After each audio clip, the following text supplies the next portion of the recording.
Hello everyone, দেখো আমি ঘুম থেকে উঠে গেছি। উঠেই দেখো সকালবেলা ক্যামেরাটা অন করেও চলে এসেছি। তো ওয়েদারটা আজকে দেখো বৃষ্টি হয়েই যাচ্ছে, সারা রাত হয়েছে, সকালেও হয়েছে। তো কি আর হবে, বৃষ্টির মতো হতে থাক, আমি আমার কাজ শুরু করি। তো চলো বন্ধুরা, রান্নাটা স্টার্ট করে দিয়েছি। তো তো ওখানে ভাতের জল বসিয়ে দিয়েছি, তার সাথে সাথে আমি আমার যে সকালবেলার যে অ্যাপ্রেসটা হয় সেটা খেয়ে নিই। তো খেয়ে একটু শরীরটাকে ঝাঁকানাকা করতে হবে। তো দেখো ওটাকে বানিয়ে নিলাম। তার সাথে ওরা খাবে চা, ওদের জন্য চায়ের জল বসিয়ে দিয়েছি।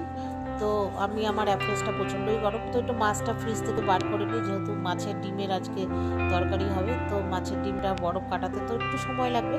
তো ওখানে জলে চুবিয়ে রাখবো, তো এনে রাখলাম। আর ওখানে মেয়েকে ডেকে দিয়েছি, মেয়ে পড়তে বসেছে, যেহেতু এক্সাম আজকেও আছে, আজকে এদের কোনো ছুটি নেই, ওদের এক্সাম রয়েছে। তো মেয়ে এই ঘরে এসে বসেছে। তো জানো তো, দুধ চাটা বসিয়েছিলাম, দুধটা পুরো কেটে গেছে, কেন জানি না। আগের দিন সকালেই এনেছে, যখন আমি বেলাতে চা করেছিলাম, দুপুরের ওই 12টার দিকে, তখনই দেখছি দুধটা কেমন। আমি তখনই না বুঝেছি একটু কাটা হয়ে গেছে মনে হয় দুধটা। তারপরে আজকে করলাম, দেখলাম। তো যাই হোক, ওদের দুজনকে একটু রচা করে দিলাম, ওরা দুজনে খেলো। খাওয়ার পরে আমি এখানে একটা পাঁচমিশালি তরকারি করেছি চিংড়ি মাছ দিয়ে।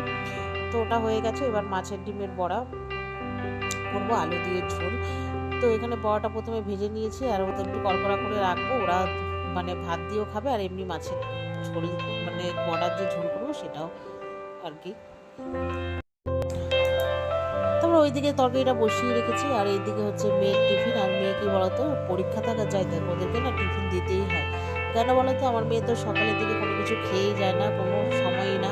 একবেলা ওর বাবার কাছ থেকে ভাত খেয়ে নেয়, আর ও একটু খেতেও ভালোবাসে। আর অনেকটা বেলা আস্তে আস্তে প্রায় 2:30-3টে বেজে যায়।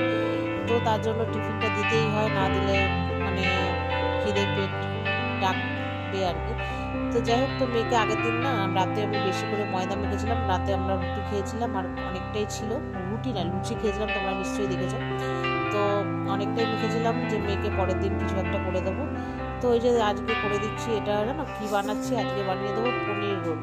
তো যেহেতু এক্সাম, তো কোনো ডিম টিম কিছু দিইনি আজকে, তো পনির রোলই করে দেবো। তো পনিরটা ছিল, একটু ক্যাপসিকাম আর টমেটো দিয়ে করে দেবো। একটু দেবো প্রথমে রুটিটাকে পুরো 2 পিঠ ভালো করে সেঁকে তেল দিয়ে একটু এপিট ওপিট করে নেব। তারপরে তোমার ক্যাপসিকামটা একটু কুচি কুচি করে নেবো। আমার মেয়ে যেহেতু খুব একটা ভালোবাসে না ক্যাপসিকাম, তারপরে তোমার টমেটো তো একদমই ভালোবাসে না, তো তাও দিতে হবে। না দিলে কি দেবো বলো, শুধু পনির দিয়ে ভালো লাগবে? ও তাও ভালোবাসে, কিন্তু আমি তো দেবো না। তো যাই হোক, এবার এই রুটিটা একটু অল্প, একটু বেশি না, সামান্য তেল দিয়ে, যাতে নরম থাকে রুটিটা, যাতে শক্ত না হয়ে যায়, ওই জন্য একটু তেল দিয়ে সেঁকে দেবো অল্প করে। তো মোটামুটি আমার তো রুটিটা শেখা কমপ্লিট। এবার পনিরটা আর কি দেখো কিউব করে কেটে নিয়েছি, নেওয়ার পরে সাদা তেলের মধ্যে একটুখানি হালকা একটু ভেজে নেব আর কি, যাতে এপিট ওপিট একটু মেরুন হয়ে যায়। তাহলে কী হবে বলতো, একটু ওদের খেতেও টেস্ট লাগবে আর কি। তো তারপরে পেঁয়াজ বলে ক্যাপসিকাম আর টমেটোটা একটু তোমার সাথে করে নিলাম, তার সাথে একটু নুন দেবো, একটু গোলমরিচ দেবো, ঠিক আছে। দেওয়ার পরে একটু টমেটো সস আর চিলি সস দিয়ে একটুখানি তোমার এপিট ওপিট করে নেবো। আর নামাবার সময় দেবো কি বলতো, একটু চাট মশলা, তাহলে টক মিষ্টি হবে, ভালোই লাগে খেতে। আর চাট মশলাটা সব কিছুতে দিলেই ভালো লাগে, তো সেটাই করবো আর কি। তো এই যে এই সসের প্যাকেটটা যেটুকু ছিল ওটা ঢেলে এবার ফেলে দেবো। ওই জন্য ভালো করে করে চেপে চেপে দিয়ে দিলাম সসটা। তো অনেকটাই ছিল। এই যে দেখো, লাস্টে একটু চাট মশলা দিয়ে এবার গ্যাসটা বন্ধ করে দেবো একটু নেড়ে। তো তারপরে হচ্ছে তোমার ওই রুটিগুলোর মধ্যে মাঝখানে আর কোনো সস টস কিছুই দেবো না, যেহেতু এটা পনিরটার মধ্যে আর কি সস টস সব দিয়ে রেখেছি, ওই জন্য এবার একটু ঠান্ডা হতে থাক। আর এদিকে হাজব্যান্ডের ভাত তরকারি সব বেড়ে দিয়েছে, আর এবার এদিকে মাছের যে ডিমের তরকারিটা করেছি ওটা বেড়ে দিলাম, একটু ঠান্ডা হতে থাক, ওরা তারপরে খাবে। তো এইদিকে আমি হচ্ছে মেয়ের রোলটা করে নিলাম, মেয়ে 3টে রুটি করেছি, 2টো রুটি ওকে দেবো, আর একটা আমি রেখে দেবো, পরে আমি খাবো। তো তারপরে দেখো ওরা সব চলে গেছে, আর আমি না প্রচণ্ড পরিমাণে হাঁপিয়ে গেছি, আমার পাগল পাগল সকালবেলা হয়ে যায়, আর ভালো লাগছে না। সেটাই তোমাদের কাছে বলছিলাম যে সকালবেলা যে কী পরিস্থিতি হয়, নিঃশ্বাস ফেলার দম নেই, যে নিজের অ্যাপ্রেসটা একটু খাবো সেটা খেতেও পারি না। তো তারপরে ওরা বেরিয়ে যাওয়ার পরে আমি এদিকে দেখো ব্রেকফাস্ট আমার যে তৈরি করে নেবো আর কি, যেটা আমি খাই ওটা ঢেলে নিলাম। এবার একটু ব্লেন্ডারে ব্লেন্ড করে নেবো, একটুখানি মিক্সিতে ঘুরিয়ে নিলে কি হয় পুরোটা একদম স্মুথ হয়ে যাবে, নাহলে দানা দানা হয়ে থাকে তো ওর জন্য কী বলতো ব্লেন্ডারে মানে আর কি মিক্সিতে করে নিলে না ভালো হয়ে যায়, পুরোটা আর কি স্মুথ হয়ে যায়, অসুবিধা হয় না খেতে। তো মোটামুটি আমার এটা মিক্সিতে একটু ঘুরিয়ে নিলাম, আর এবার নেওয়ার পর একটু গ্লাসে ঢেলে নিলাম। এবার গ্লাসে ঢেলে নেওয়ার পরে তো চলো মিক্সিতে একটু জলে ভিজিয়ে রাখি, পরে মাজবো নাহলে পুরো জমে যাবে। তো চলো এবার মিক্সিটা জায়গা মতো রাখি, রেখে এবার একটু রিল্যাক্সে বসে এবার একটু খাবো। তারপর খাবার পরে তো ঘরের প্রচুর কাজ রয়েছে, ঘর মোছা, ঘর পরিষ্কার করা। আর আমার ঘর ছাদতে একদম ভালো লাগে না, আমার ঘরে নোংরার থেকে বেশি এত চুলের পরিমাণ কি বলবো বন্ধুরা, ভালোও লাগে না। তো তারপরে দেখো ওইটা নিয়ে এখানে একটু এসে বসেছি, আর আমার খুব গরম লাগছিল, এত মানে ভেতরে না একটা টেনশন যে মেয়েটার বাসটা চলে আসবে, হাজব্যান্ডের ট্রেনের সময় হয়ে যাচ্ছে, ওই টেনশনে তাড়াহুড়ো এবার হাত পুড়বে নাকি গরম জল হাতে পড়ে যাবে সেটারও কোনো মানে ইয়ে নেই। মানে কাজ করছি ঠিক আছে, মাঝে মাঝে মাথা ঘুরে যাচ্ছে, এরকম মানে বুঝতে পারছি না, মাথা মনে কালো হয়ে যাচ্ছে, মাথার মগজ যে কি করব, হ্যাং হয়ে যাচ্ছে। তো যাই হোক, তারপরে ও খেয়ে দিয়ে চলে আসলাম হচ্ছে তোমার ঘরের কাজকর্ম করবো। চাদরটা পুরো একদম কুচকে গেছিলো, ওকে টান টান করলাম, আর ও ঘরের চাদর টান টান করে ঝেড়ে ফেলে দিয়ে চলে এসেছি। মেয়ে ওখানে পড়েছিল, বইপত্র সব ছড়িয়ে ছিটিয়ে রেখে এসছে। তো তারপরে ওটা গুছিয়ে সব ওই পাশটা ঝাড়ফাড় দিয়ে চলে এসেছি এই পাশে। আর তার আগে তো গ্যাসটা সব মুছেই নিয়েছিলাম আমি, ব্রেকফাস্ট করার আগে মানে গ্যাসটা একটু কোনোরকম মুছে রেখেছি, বাসন মেজে। তারপরে আবার ব্রেকফাস্টটা আমি যে খেলাম, ওগুলো মেজে আবার ভালো করে মুছে তারপর ঘরে সব ফার্নিচার মুছে তারপরে তোমার এবারে বিছনাটা ঝেড়ে নিলাম, ঝেড়ে এবার ওই পাশটা ঝাড় দিয়ে এবার এই পাশে চলে এসেছি।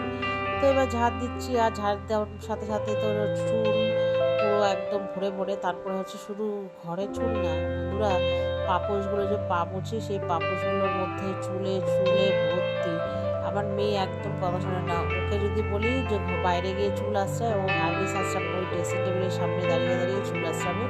মাঝে মাঝে মনে হয় কি ওকে দিয়ে ঘর মোছাই বলে, সে একদিন নিজে মুছবে, তাহলে বুঝতে পারবে।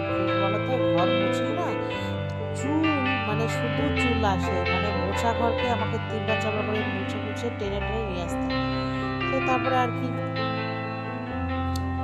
এই তো ঘটপট ঝাঁট দিয়ে এবার মোছার পালা, এবার মুছে নিয়ে এবার আমি যাবো স্নান করতে, তারপরে পুজো দেবো, এই আর কি কাজ। আপাতত মর্নিংয়ের একটা ভাগের এই কাজটুকু আপাতত এই পর্যন্তই।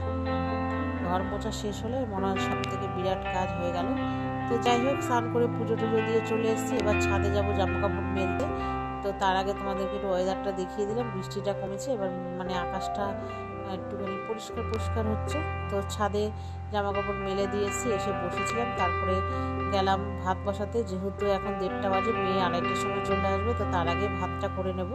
তো ভাত করে খেয়ে দিয়ে ঘুম থেকে উঠে আর কোনো ভিডিও করিনি। তারপরে আজকে যেহেতু মেয়ের আবার মাঝখানে একদিন ছুটি, একটু মানে আমাদের যে মাসকাবাড়ি যে দোকান থেকে আনি সেই দোকানে যাব, একটু দরকার আছে, মানে মাসকাবাড়ি জিনিসগুলো না অর্ধেক আনা হয়নি, তো সেটার জন্য যাব, আর একটু মারবাড়িও যাব। তো তাই ওই যেই কথা সেই কাজ, চলে এসেছি, এখন বাজে 8:30।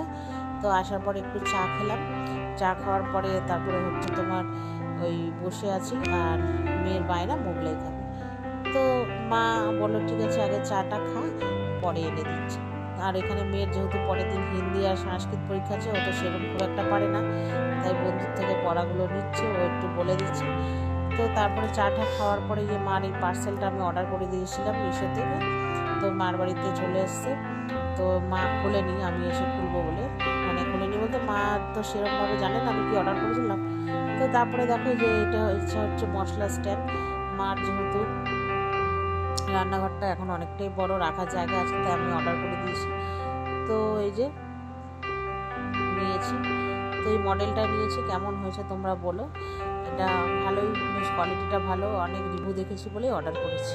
তো তারপরে যে মা মোগলাই এনে দিয়েছে, তো মোগলাই মেয়ে আর আমি খাবো। মাকে বললাম মা এমনি এসব খায় না, আমারও খেতে ইচ্ছা করছিল না, তবু আমি মোগলাইটা ভালোই লাগে, আমরা যেহেতু বিস্কুটের গুঁড়ো দিয়ে খাই না, শুধু ডিম দিয়ে খাই, ঠিক আছে। তো মোগলাইটা নিয়ে এসছে, তো আমি আর আমার মেয়ে খাবো। মাকে অনেকবার বললাম একটা খাও, মা বলছে না আমি খাবো না, তুই জানিস আমি সেরকমভাবে কিছুই একটা খাই না চা খাওয়ার পরে। তা অনেকবার বলেছিলাম, মা আর খেলো না, আমি আর মেয়ে খেলাম।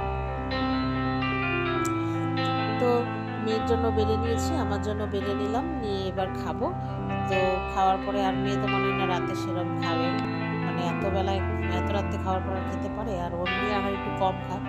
তো যাই হোক, এই যে আমরা বেড়ে নিয়েছি, তারপরে খাওয়া দাওয়া করলাম। তো মাকে এই শাড়িটা গিফট করেছে একজন, সেই মা তাই দেখালো। তো মা বললাম ভালোই হয়েছে। তো চলো বন্ধুরা, টাটা।